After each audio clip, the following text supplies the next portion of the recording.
Combustion de fer. Le fer Fe brûle dans le dioxygène O2 pour donner un solide noir, oxyde de fer, de formule Fe3O4. 1. Écrire l'équation de la réaction.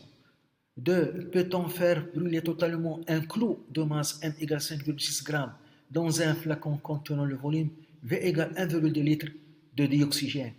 Justifié. On donne la masse molaire de fer M égale 56 g par mol et le volume molaire Vm égale 24 litres par mol. 1. L'équation de la réaction.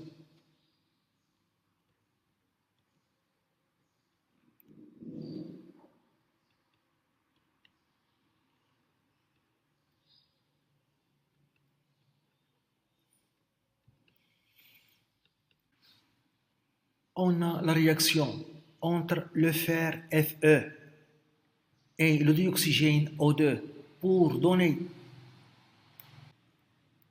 l'oxyde de fer Fe3O4. On doit équilibrer cette équation. Ici, on a 3 atomes de fer, ici 1. Donc, je dois écrire ici le coefficient stoichiométrique 3. Ici, on a 4 atomes d'oxygène, ici 2. Donc, je dois écrire ici le coefficient stoichiométrique 2. 2. Peut-on faire brûler totalement un clou de masse M égale 5,6 g dans un flacon contenant le volume V égale 1,2 litre de dioxygène? Justifié. Donc, pour cette question, on doit dresser le tableau d'avancement. 2. Le tableau d'avancement.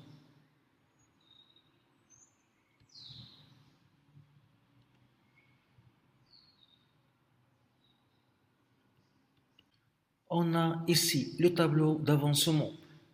Donc, je dois remplir le tableau d'avancement.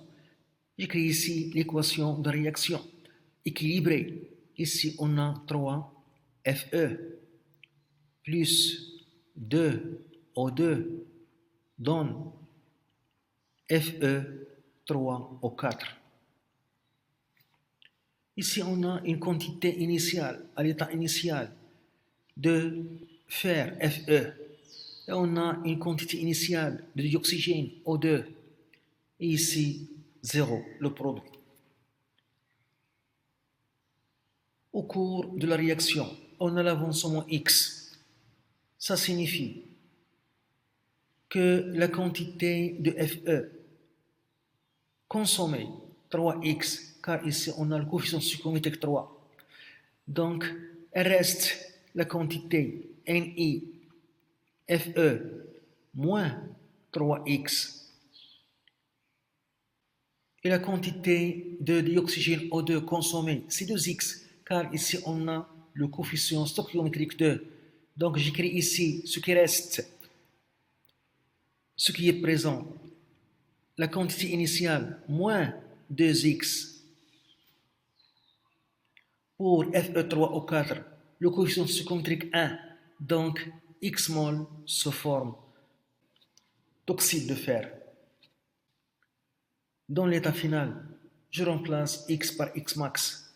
Donc ici, Ni Fe moins 3X max. Ni O2 moins 2X max. Et ici, X max.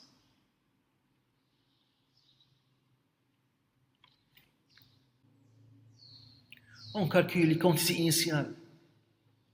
Ni de fer, la quantité initiale de fer, est égale petit m sur grand M.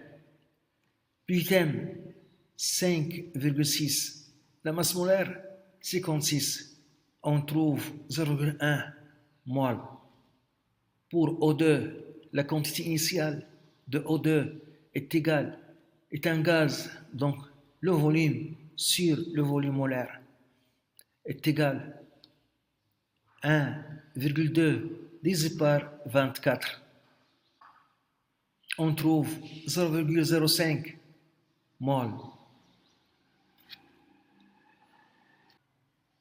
Pour trouver l'avancement maximum X max, on écrit qu'au cours de la réaction, les quantités de matière réactive sont positives ou nulles.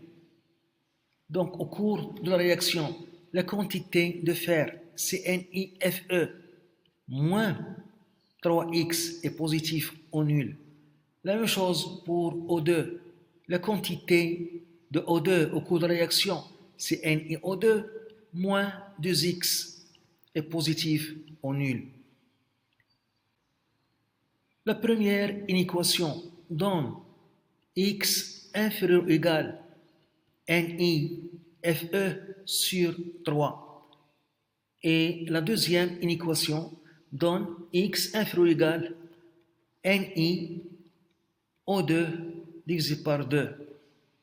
Donc on a les inéquations X inférieur ou égal NiFe 0,1 sur 3. On trouve 0,033 mol. Et on a aussi X est inférieur ou égal NiO2 0,05 divisé par 2 est égal 0,025 mol.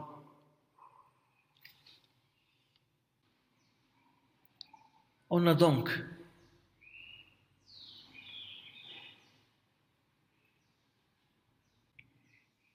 ici 0, ici 0,025, ici 0,033. La première inéquation x inférieur à 0,033, on a cet intervalle. Pour la deuxième inéquation, on a cet intervalle. Donc, ces deux inéquations sont satisfaites pour x inférieur à 0,025. Donc, x inférieur ou égal à 0,025 mol. Et par suite, x max, c'est 0,025.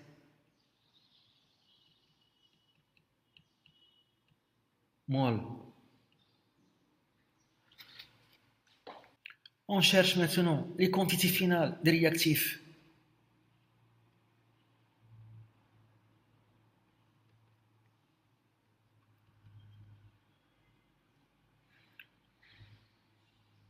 N final du fer est égal Ni de fer, la quantité initiale, moins 3x max. Donc est égal 0,1 moins 3, 0,025. On trouve 0,025 mol. N final de O2 est égal la quantité initiale de O2 moins 2x max. Ce qui donne 0,05 moins 2 fois 0,025, ce qui donne 0. Donc, le dioxygène O2 est un réactif qui disparaît totalement dans l'état final, appelé réactif limitant. O2 est le réactif limitant.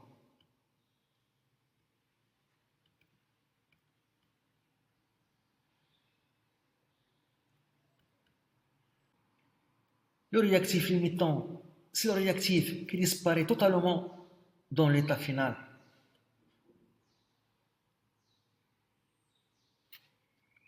La quantité de O2, donc, est insuffisante pour brûler totalement le clot de fer.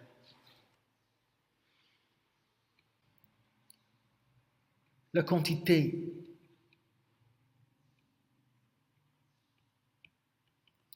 de O2 est insuffisante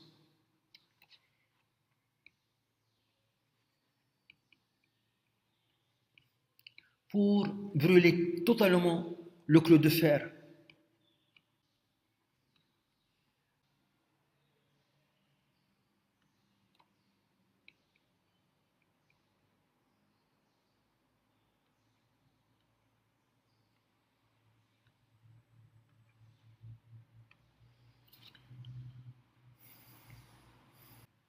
Dans l'état final, il reste 0,025 mol de fer.